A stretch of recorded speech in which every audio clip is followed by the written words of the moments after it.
Достар, осы каналға жазылу арқылы сіздер көптеген ағылшынша пайдалы мағлұматтар аласыздар. Және каналға кіріп, подписаться етіп, қоңыраушаны бассаңыздар, сіздер келесі видеоны жіберіп алмайсыздар. 4-ші сабақ. Мынау біздің сөйлем құрайтын екінші кестеміз. Бұл кесте to be етістігін қолданған кезде біз бұл кестені қолданады екенбіз. To be деген болу, бар деген мағынаны білдіреді. Сіздерге бірінші, екінші, үшінші сабақта өткен кесте екеуінің айырмашылығын айтып кетейін. Сіздер осы үш сабақта өткен кестеңіз бұл тек қана бұл бірден іс қимыл әрекет немесе етістік болған кезде ғана сіздер осы кестені қолданасыздар. Бірінші, екінші, үшінші сабақта өткен кесте. Ал қалғанның бәрінде осы кестені қолданасыздар. Бұл қандай кез? Бұл біреудің мысалы жағдайы, бір күй, бірден кейін немесе бір жерде тұруы, сапасы заттың бір профессия, біреудің бір болмысы, тұратын жері, жасы, ауа райы, немесе уақыт, түсі, мысалы бір сын есімнің бәрін осы кесте арқылы қолданасыздар. Мысалы, here деген сөзді қолданайық, ол осы жерде деген мағынаны білдіреді. Мен осы жердемін деген I am here болады. Мысалы, I here деген болмайды. Өйткені қазақша мен ағылшындарда сөйлем құрау несі кішкене басқаша болып келеді. Мысалы, мен осы жердемін дей салсаңыздар, қазақшада ағылшында мен бармын осы жерде деген болады. I am here болады. Ол осы жерде болса, мысалы, he, she, it, is to be етістігі болады, is болады. Мысалы, ол болымда да осы жақта he, she, it-ға is болады. I-ға am болады. You, we, they-ға a болады. Мысалы, ол осы жерде, ол адам. He is here. Ол бар осы жерде деген мағынаны білдіреді екен да. Енді ағылшындарда солай, бірақ біз өз тілімізде былай ол осы жерде деп аудара береміз. Ол осы жерде, қыз адам. She is here. Немесе бір зат осы жерде болса, it is here. Сен осы жердесің. You are here. Біз осы жердеміз. We are here. Олар осы жерде. They are here. Енді болымсызда қалай болады? Осы жақта. Мен осы жерде емеспін. I am not here. Not жалғанады сонда. Ол осы жерде емес, ол адам. He is not here. Ол осы жерде емес, қыз адам. She is not here. Ол осы жерде емес, бір зат болса, it is not here. Сен осы жерде емессің. You are not here. Біз осы жерде емеспіз. We are not here. Олар осы жерде емес. They are not here. Сұрақ қойған кезде тура осы алдыға шығып кетеді екенде. Мен осы жердемін ба? Am I here? Енді is-ді алдыға шығады екен, сұрақ қойған кезде. Ол осы жерде ма, ол адам? Is he here? Немесе ол осы жерде ма, қыз адамға айтатын болсаңыздар. Is she here? Немесе бір зат осы жерде ма деп сұрақ қойсаңыздар. Is it here? Сен осы жерде бісің ба? You, we, they-ға a қолданылады. Are you here? Біз осы жердеміз ба? Are we here? Олар осы жерде ма? Are they here? Енді тура осы to be етістігі өткен шақта was, мысалы I, he, she, it-ға was болады екен. You, we, they-ге were болады екен, ауысып кетеді. Өткен шақта болымды да. Енді қараңыздар, мен осы жерде болдым. Қалай болады? I was here. Сен ол осы жерде болды, ол адам. He was here. Ол осы жерде болды, қыз адам. She was here. Немесе бір зат осы жерде болды. It was here. Сен осы жерде болдың. You were here. Біз осы жерде болдық. We were here. Олар осы жерде болды. They were here. Енді болымсызда қалай болады? Мен осы жерде болмадым. I was not here. Ол осы жерде болмады, ол адам. He was not here. Ол осы жерде болмады, қыз адам. She was not here. Немесе бір зат осы жерде болмады болса, it was not here. Сен осы жерде болмадың. You were not here. Біз осы жерде болмадық. We were not here. Олар осы жерде болмады. They were not here. Сұрақ қойған кезде тура солай was деген алдыға шығады екен. Мен осы жерде болдым ба? Was I here? Ол осы жерде болды ма, ол адам? Was he here? Ол осы жерде болды ма, қыз адам? Was she here? Немесе бір зат осы жерде болды ма? Was it here? Сен осы жерде болдың ба? were алдыға шығады. Were you here? Біз осы жерде болдық па? We were here. Олар осы жерде болды ма? Were they here болады. Енді болымдыда келер шақта қалай болады? Келер шақта will be болады екен, will be-ға ауысады, to be етістігі. Мен осы жерде боламын. I will be here. Бұл жерде көрдіңіздер ғой, I, she, he, it, you, we, they-ға бәрінде will be болады екен. Енді қалай болады? Мен осы жерде боламын. I will be here. Ол осы жерде болады, ол адам. He will be here. Ол осы жерде болады, қыз адам. She will be here. Немесе бір зат осы жерде болады. It will be here. Сен осы жерде боласың. You will be here. Біз осы жерде боламыз. We will be here. Олар осы жерде болады. They will be here. Енді болымсызда қалай болады? Мен осы жерде болмаймын. Болашақта айтып тұрсыздар, мен бұл жерде болмаймын. I will not be here. Көрдіңіздер ғой? Will be not емес. Will содан кейін not болады. Одан кейін барып be болады екен. Шатасып кетпеңіздер. I will be not емес. I not be here. I will not be here болады. Ол осы жерде болмайды. Ол адам. He will not be here. Ол қыз адам осы жерде болмайды. She will not be here. Бір зат осы жерде болмаса, it will not be here. Мен ол жерде осы жерде болмаймын. Сен осы жерде болмайсың. То есть you will not be here. Біз осы жерде болмаймыз. We will not be here. Олар осы жерде болмайды. They will not be here. Сұрақ қойған кезде енді will, қараңыздар, енді will be болып кетпейді. Will одан кейін барып, мысалы, мен осы жерде боламын ба? Will I be here? Көрдіңіздер ме? Will be I болмайды. Will I be here болады. Ол осы жерде бола ма? Will he be here? Ол адам, енді ол осы жерде бола ма? Will she be here? Ана, will be she here емес, will she be here? Be she'дің алдына шығады екен. Бір зат осы жерде бола ма? Will it be here? Сен осы жерде боласың ба? Will you be here? Біз осы жерде боламыз ба? We will be here. Немесе олар осы жерде бола ма? Will they be here? Келесі мысал. There деген ана жерде. Here деген осы жерде болса, there деген ана жерде. Мен ана жердемін. I'm there. Ол ана жерде. He is there. Ол ана жерде, қыз адам. She is there. Бір зат ана жерде болса, it is there. Сен ана жердесің. You are there. Біз ана жердеміз. We are there. Олар ана жерде. They are there. Мен ана жерде емеспін. I'm not there. Ол ана жерде емес, ол адам. He is not there. Ол қыз адам ана жерде емес. She is not there. Немесе бір зат ана жерде болмаса, it is not there. Сен осы жерде емессің. Сен ана жерде емессің. You are not there. Біз ана жерде емеспіз. We are not there. Олар ана жерде емес. They are not there. Сұрақ қойған кезде, мен ана жердемін ба? Am I there? Ол ана жерде ма, ол адам? Is he there? Немесе қыз адам ана жерде ма? Ол ана жерде ма? Is she there? Немесе бір зат ана жерде ма? Is it there? Сен ана жердесің ба? Are you there? Біз ана жердеміз ба? Are we there? Олар ана жерде ма? Are they there? Қалған тура солай. Өткен шақта да, неден? Келер шақта да тура солай. Келесі мысалы көшейік. Енді біреудің тұрған жері немесе тұратын жерін мысал келтірейік осы кесе арқылы. Сіз Алматыда болсаңыз, мен Алматыдамын деген қалай болады? I am in Almaty болады. Және айтқандай, I in Almaty болмайды. I am, мен бар.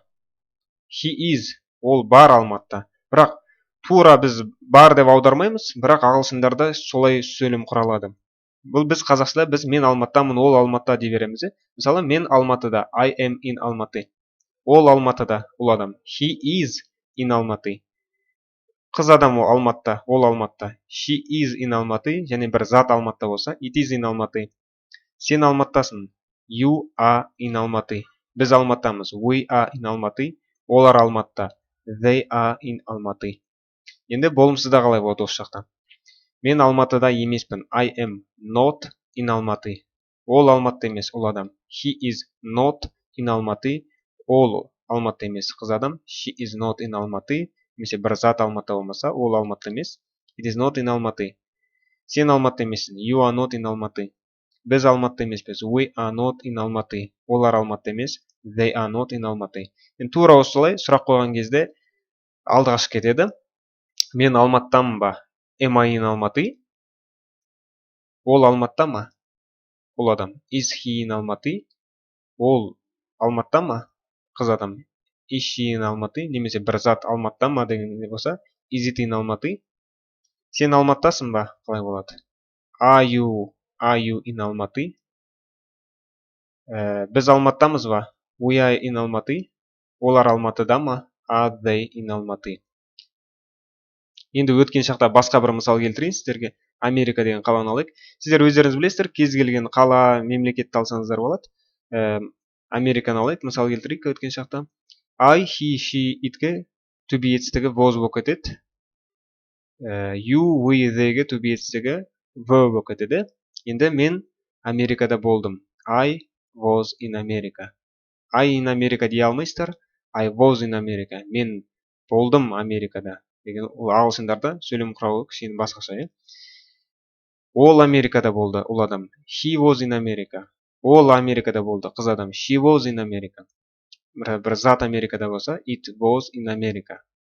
Сен Америкада болдың. You were in America. Біз Америкада болдық. We were in America.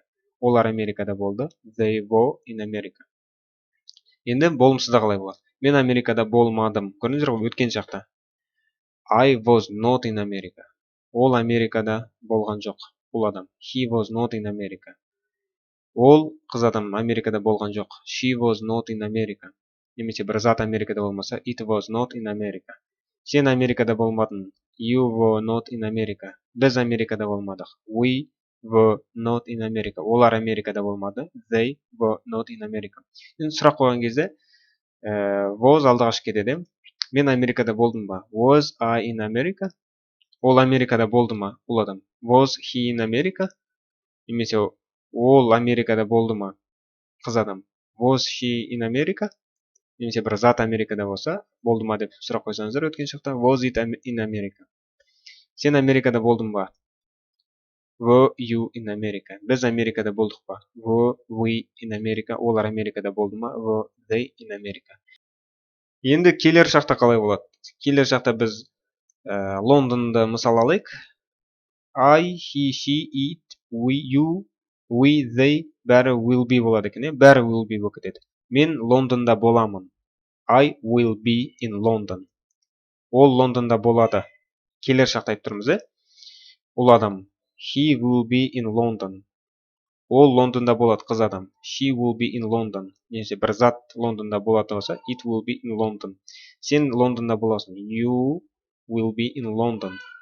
Біз Лондонда боламыз. We will be in London. Олар Лондонда болады. They will be in London. Болымсызда қалай болады? Мен Лондонда болмаймын. I will not be. I will be not емес. I will'дан кейін not болады, одан кейін be болады. I will not be in London.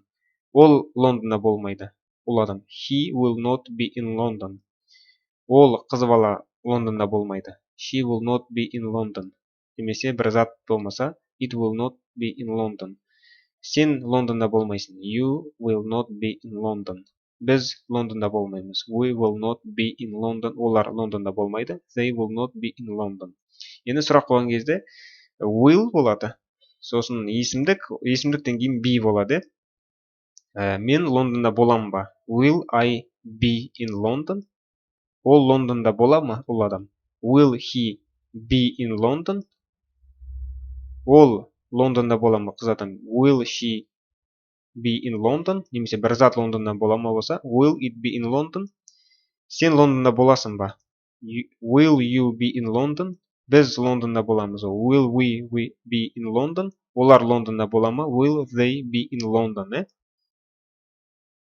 Келесі мысал, ол сын есім, мысалы біреудің жағдайын, күйін білген кезде осы кесе арқылы қолданамыз. Мысалы, happy деген сөзді алайық. Happy деген бақытты. Мен бақыттымын. I am happy. I happy болмайды. Мысалы біз қазақшада айта береміз ғой. Мысалы мен бақыттымын. Ағылшындарда мен бармын бақытты болады да. Мен бар бақытты дейді. I am happy. А бірақ қазақшада біз аударған кезде мен бақыттымын дейміз. I am happy. Ол бақытты. He is happy. Ол адам, қыз адам, ол бақытты. She is happy. Сен бақыттысың. You are happy. Біз бақыттымыз. We are happy. Олар бақытты. They are happy. Енді болымсызда осы шақта қалай болады? Бір басқа мысал алайық. Poor деген ол кедей. Мен кедей емеспін. I'm not poor. Ол кедей емес. Ол адам. He is not poor. Ол кедей емес. Қыз адам. She is not poor. Сен кедей емессің. You are not poor. Біз кедей емеспіз. We are not poor. Олар кедей емес. They are not poor. Енді smart деген ақылды, білімді. Мен ақылдымын ба? Am I smart? Ол ақылды ма? Ол адам. Is he smart? Ол қыз адам бақытты ма? Is she smart? Сен бақыттысың ба? Are you smart? Біз бақыттымыз ба? Are we smart? Олар бақытты ма? Are they smart? Көрдіңіздер ғой?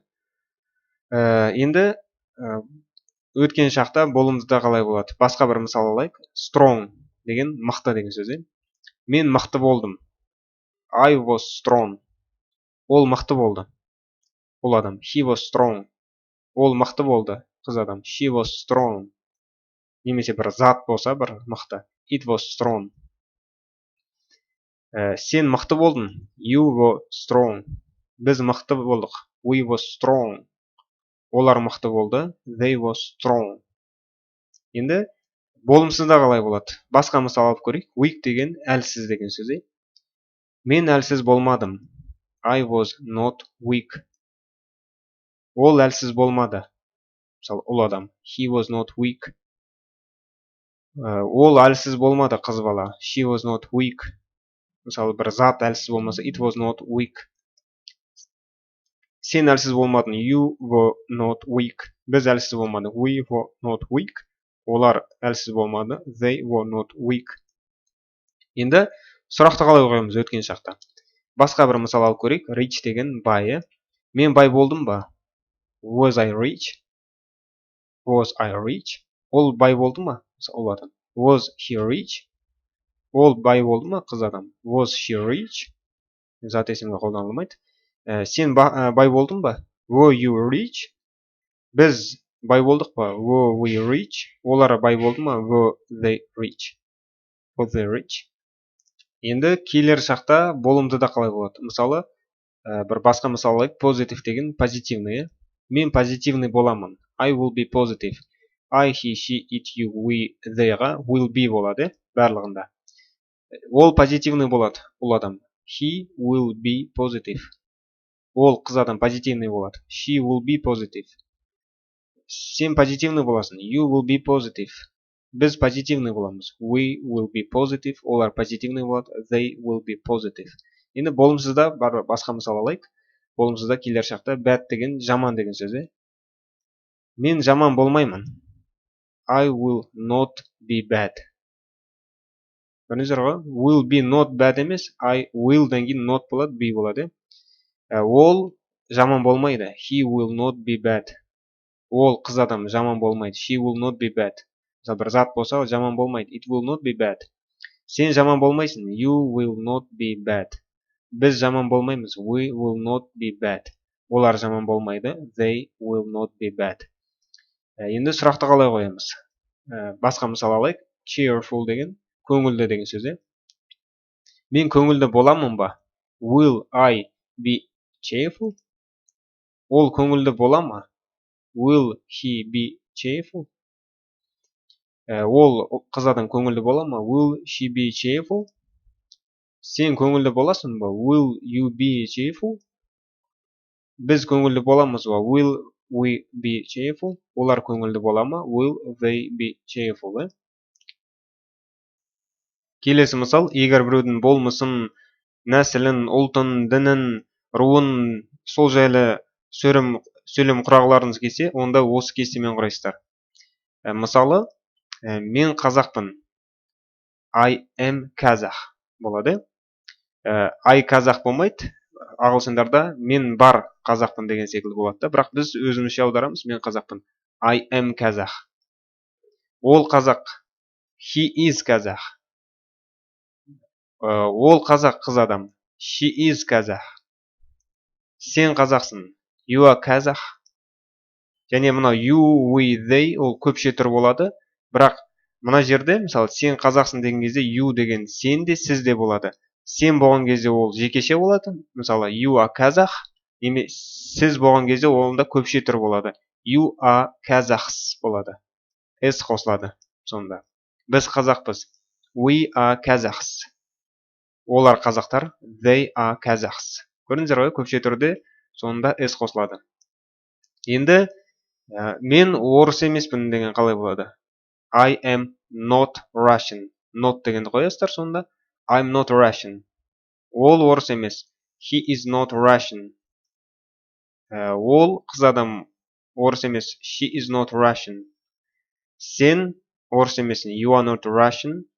Сіз орыс емессіз. Онда көпше түр болып кетеді. You are not Russians. Біз орыс емеспіз. We are not Russians. Олар орыс емес. They are not Russians. Енді сұрақты қалай қоямыз? Сұрақ қойған кезде төбенесі етістігі алдыға шығады. Мен қазақпын ба? Am I Kazakh? Ол қазақ па, ұл адам? Is he Kazakh? Ол қыз адам қазақ па? Is she Kazakh? Сен қазақсың ба? Are you Kazakh? Сіз қазақсыз ба? Көпше түр болып кетеді. Are you Kazakhs? Біз қазақпыз ба? Are we Kazakhs? Олар қазақ па? Are they Kazakhs? Көрдіңіздер ғой да? Енді тура осы секілді қалғанда да өткен шақта да, мысалы, келер шақта да болады. Мысалы, мен студент болғым келеді. I will be a student. Мысалы, біз студент болғымыз келеді. We will be a students деген секілді осы мысалдарды өздеріңіз қоя бересіздер. Келесі мысал, сын есім. Мысалы, қымбат па, арзан ба, сонда осы кесте арқылы сөйлем құрайсыздар. Қымбат деген expensive болады. Бұл қымбат деген құрғанда expensive емес, it is expensive болады. Бұл қымбат. It is expensive. Көрдіңіздер ме? Болымсызда осы шақта. Енді болымсызда қалай болады? Cheap деген арзаны. Бұл арзан емес деген қалай болады? It is not cheap. It is not cheap. Сұрақ қойса, бұл қымбат па? Is it expensive? Енді болымды да өткен шақта қалай болады? Cheap деген арзан. Бұл арзан болды. It was cheap. Бұл қымбат болмады. It was not expensive. Бұл қымбат болды ма? Қалай сұрақ қойасыздар? Was it expensive? Was it expensive? Енді келер шақта қалай болады? Бұл қымбат болады. It will be expensive. Бұл арзан болмайды. It will not be cheap. Бұл арзан бола ма? Will it be cheap? Келесі мысал, егер профессия, мамандық жайлы сөйлем құрағыларын десе, осы кестемен құрайсыздар. Мысалы, teacher деген мұғалім. Мен мұғаліммін. I am a teacher. I teacher болмайды. I am, мен бармын. Мысалы, ағылшындарда солай құрайды. Бізде мен мұғаліммін дей саламыз. I am a teacher. Ол мұғалім, ұл адам. He is a teacher. Ол мұғалім, қыз адам. She is a teacher. Сен мұғалімсің. You are teacher. Сіз мұғалімсіз, көпше болып кетеді. You are teachers. Біз мұғалімміз. We are teachers. S. Олар мұғалімдер.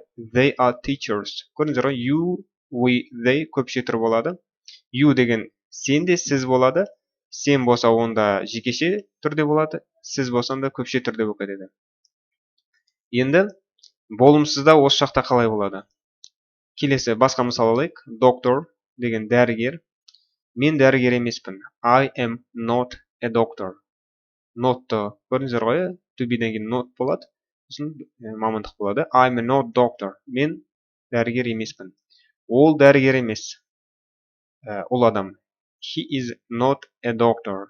Ол мұғалім емес. Қыз адам. She is not a doctor. Сен мұғалім емессің. You are not a doctor. Сіз мұғалім емессіз. Оны көпшіліктер болып кетеді. You are not doctors. Біз мұғалім емеспіз. We are not doctors. Және олар мұғалім емес. They are not doctors. Енді осы шақта сұрақты қалай қоямыз? Басқа мысал алайық. Translator деген аудармашы. Мен аудармашымын ба? Бұл жерде to be етістігі алдыға кетеді. I-ға M болады. Мен аудармашымын ба? Am I a translator? Ол аудармашы ма? Is he a translator? Ол адам болса. Ол аудармашы ма? Қыз адам болса. Is she a translator? Сен аудармашысың ба? Are you translator? Немесе сіз аудармашысыз ба? Көпшіліктер болады. Are you translators? Біз аудармашымыз ба? Are we translators? Олар аудармашы ма? Are they translators? Енді болымдыда өткен шақта сөйлемді қалай құраймыз? To be етістігі was болып кетеді. I, he, she, it-ға. Немесе көпшіліктерге you, we, they-ге were болып кетеді. To be етістігі. Енді келесі мысал engineer деген инженер. Мен инженер болдым. I was an engineer. Көрдіңіздер ғой? Өткен шақта айтылып тұр. Мен инженер болдым деп. I was an engineer. Ол инженер болды. Ол адам. He was an engineer.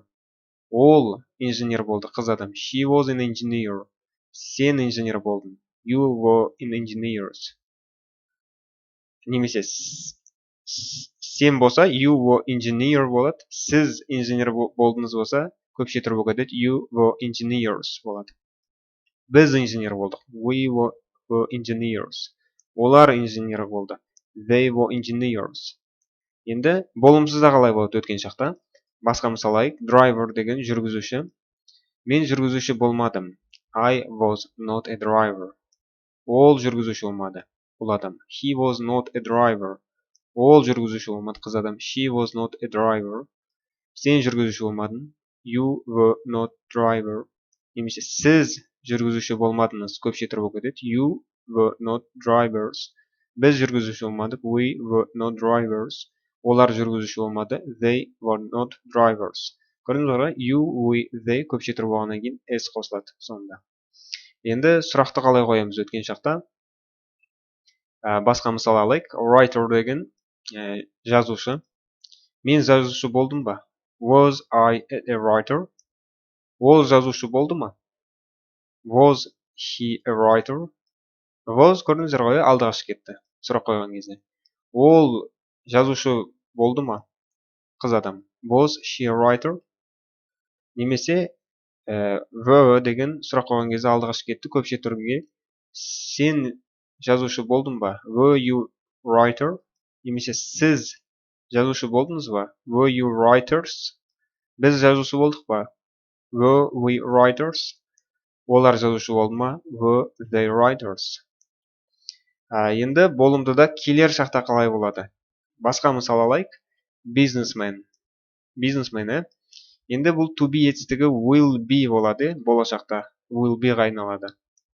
Мен бизнесмен болам. I will be a businessman. Қарап отырсаңыздар, мына жақта I, he, she, it, you, we, they-ға бәріне бірдей will be болады. To be етістігі will be болады. Мен бизнесмен болам. I will be a businessman. Ол бизнесмен болады, ол адам. He will be a businessman. Ол қыз адам бизнесмен болады. She will be a businessman. Сен бизнесмен боласың. You will be a businessman. Сіз бизнесмен боласыз. Көпшіліктер болып кетеді. You will be a businessman. Біз бизнесмен боламыз. We will be a businessman. Олар бизнесмен болады. They will be a businessman. Болымсызда қалай болады? Guard деген күзетші. Мен күзетші болмаймын. Көрдіңіздер ғой? Болашақта айтып тұрсыздар. Мен күзетші болмаймын. I will not be a guard. Ол күзетші болмайды. He will not be a guard. Мына жақта қараңыздар. Will be not деп тұрған жоқ. Will-дан кейін not болады. Not-дан кейін be болады. Ол күзетші болмайды. қыз адам. She will not be a girl. Сен күзетші болмайсың. You will not be a girl. Сіз күзетші болмайсыз. Көпше тұр болады. You will not be a guards. S қосылады. Біз күзетші болмаймыз. We will not be a guards. Олар күзетші болмайды. They will not be a guards. Енді сұрақты қалай қоямыз? Басқа мысал алайық. Account деген бухгалтер. Мен бухгалтер боламын ба? Will I be an account? Ол бухгалтер бола ма? Will he be an account? Көрдіңіздер ғой, есімдіктен кейін be болады. Will she be? Көрдіңіздер ғой? Енді сен бухгалтер боласың ба? Will you be an account? Сіз бухгалтер боласыз ба? Will you be in accounts? Көпшедір болып кетеді. Біз бухгалтер боламыз ба? Will we be in accounts? Олар бухгалтер бола ма? Will they be in accounts? Келесі мысал, уақыт сағатты да осы кестемен құраймыз. Мысалы, it'ті қолданамыз. Мысалы, сағат 6. It is 6 o'clock. Сағат 5 емес. It is not 5 o'clock. Енді сұрақ қалай қоямыз? Қазір сағат 6 ма? Is it 6 o'clock? Енді болымда да өткен шақта қалай болады? 4 болған. It was 4 o'clock. 8 болмаған. It was not 8 o'clock. 2 болды ма? Was it 2 o'clock? Енді келер шақта қалай болады? 7 болады. It will be 7 o'clock. 3 болмайды. It will not be 3 o'clock. 9 бола ма? Деген қалай болады? Will it be 9 o'clock? Ауа райы жайлы сөйлем құралдарыңыз келсе, осы кесте арқылы сөйлем құрайсыздар. Мысалы, hot деген ыстық.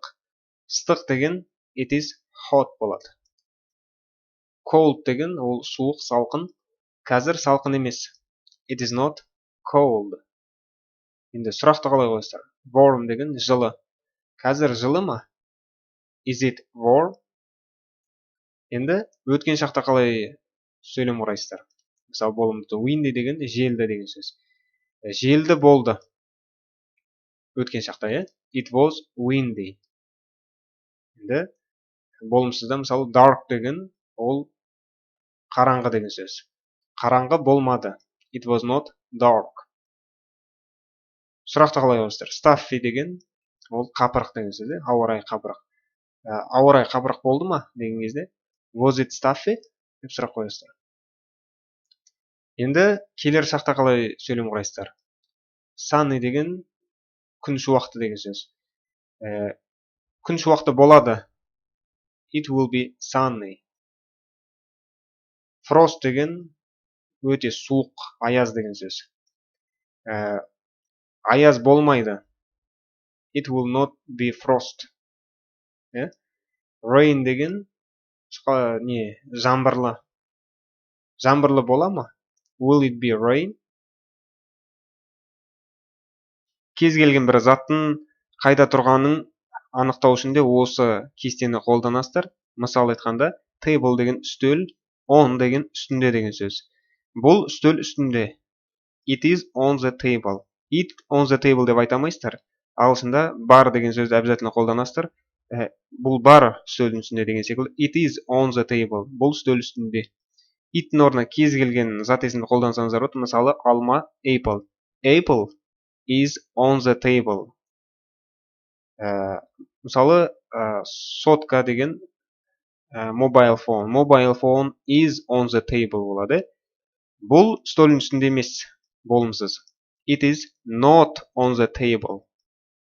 Келесі сұрақ қойған кезде, бұл үстел үстінде ма? Is it on the table? Is, көріңіздер, алда шығады. Is it on the table? Енді өткен шақта қалай болды? Болымды да. Near деген жақын, house деген үй. Бұл үйдің жанында болды. It was болды. Көрдіңіздер ғой, өткен шақ. It was. It was near to house. Бұл үйдің жанында болды дейді. Бұл үйдің жанында болмады деп болымсызды айтамыз. It was not near to house. Енді сұрақ қойған кезде was деген алдыға шағазы. Бұл үйге жақын болды ма? Was it near to house? Деп сұрақ қойасыздар. Енді болымдыда келер шақта қалай болады? Far деген алыс, store деген дүкені. Бұл дүкеннен алыс болады. Көрдіңіздер ме? Келер шақта қалай болады? It will be. Бұл болады дейді. It will be far, алыс, from store. Дүкеннен. Бұл дүкеннен алыс болады. It will be far from store. Бұл дүкеннен алыс болмайды. It will not be far from store. Көрдіңіздер ғой? It will not be far from store. Енді сұрақ қойған кезде will be алдыға шығып кетеді. Will it be болады. Бұл дүкеннен алыс бола ма? Will it be far from store? Сұрақ қоясыздар. Will it be far from store? Сын есім заттың түсін белгілеріңіз келсе, осы кесе арқылы сөйлем құрайсыздар. Ақ деген, бұл ақ деген қалай болады? It is white. Ақ деген white. It is white. Black деген қара. Бұл қара емес. It is not black. Бұл ақ па деген қалай сұрақ қоясыздар? Is it white? Енді өткен шақта бұл ақ болды. It was white. Бұл қара болған жоқ. It was not black. Бұл сары болды ма? Сары деген yellow. Was it yellow? Енді келер шақта қалай? Green деген жасыл. Жасыл болады. Бұл жасыл болады. It will be green. Бұл қызыл болмайды. It will not be red. Бұл көк бола ма? Will it be blue? Blue деген көк. Red деген қызыл.